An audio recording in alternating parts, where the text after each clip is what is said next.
Hi കൂട്ടുകാരെ, ഇതൊരു പൊളി ഐറ്റമാണേ. ഇത് നമുക്കിതെങ്ങനെ ഉണ്ടാക്കുന്നതെന്ന് നോക്കാം. ഇതൊരു സ്വീറ്റ് ഡിഷാണ്. ഞാൻ അതിനെടുത്തിരിക്കുന്നത് ഒരു ബീട്രൂട്ടാണ്, ചെറിയ ബീട്രൂട്ടാണ്. അതൊന്ന് കട്ട് ചെയ്ത് മിക്സിയുടെ ജാറിലിട്ട് നമുക്ക് നന്നായിട്ട് അതിൻ്റെ ജ്യൂസൊന്ന് അടിച്ചെടുക്കാം. ഇനി ഒരു ബൗളിലേക്ക് 1 കപ്പ് അളവിലുള്ള പാൽ, അതൊന്ന് തിളച്ച് വരുമ്പോൾ ഈ ബീട്രൂട്ടിൻ്റെ ജ്യൂസും 1/4 കപ്പ് അളവിലുള്ള റവയും കൂടെ ചേർത്ത് അതിലേക്ക് 2 സ്പൂൺ നെയ്യും കൂടെ ചേർത്ത് നമുക്ക് ഇതൊന്ന് നന്നായിട്ട് വറ്റി വരുമ്പോഴേക്കും അതിലേക്ക് നമുക്ക് 1/4 കപ്പ് അളവിലുള്ള പഞ്ചസാര കൂടെ നമുക്ക് ആഡ് ചെയ്ത് കൊടുക്കാം. നിങ്ങൾക്ക് കൂടുതൽ മധുരം വേണമെന്നുണ്ടെങ്കിൽ അതും നമുക്ക് ചേർത്ത് കൊടുക്കാം. കണ്ടല്ലോ, ഇതുപോലെ വറ്റി വരുമ്പോൾ വേണം നമുക്ക് പഞ്ചസാര ആഡ് ചെയ്ത് കൊടുക്കാനായിട്ട്. ഇനി ചെറുതീയിലിട്ട് അത് നന്നായിട്ട് വറ്റിച്ചെടുക്കണം. പാനിൽ നിന്ന് വിട്ടു വരുന്ന ആ ഒരു പരുവത്തിൽ വേണം അത് വറ്റിച്ചെടുക്കാനായിട്ട്. ഇനി നമുക്ക് ഇത് തണുത്തതിന് ശേഷം നമ്മുടെ കയ്യിൽ നെയ്യ് പുരട്ടി ചെറിയ ബോളുകളാക്കി നമുക്കിത്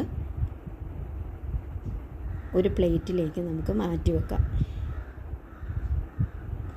വീഡിയോ കണ്ടുകൊണ്ടിരിക്കുന്ന സമയത്ത് കൂട്ടുകാരെൻ്റെ ചാനലൊന്ന് ലൈക്കും സബ്സ്ക്രൈബും ചെയ്യണേ. ഇനി ഇതെല്ലാം മാറ്റി വെച്ചതിന് ശേഷം നമുക്ക് ഒരു പാനിലേക്ക് ഞാൻ 2 കപ്പ് അളവിലുള്ള പാലാണ് ഒഴിച്ചിരിക്കുന്നത്. ആ പാലിലേക്ക് ഞാൻ vanilla ice cream powder 1/4 cup add ചെയ്ത് കൊടുക്കുന്നുണ്ട്.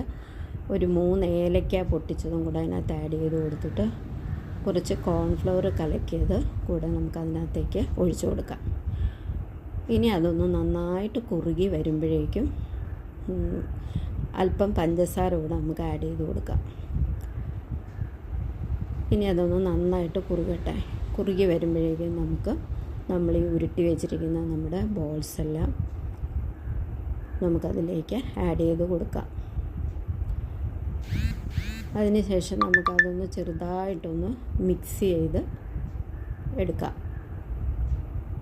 ഇനി ഇത് നമ്മൾ സ്റ്റൗ ഓഫ് ചെയ്തതിന് ശേഷം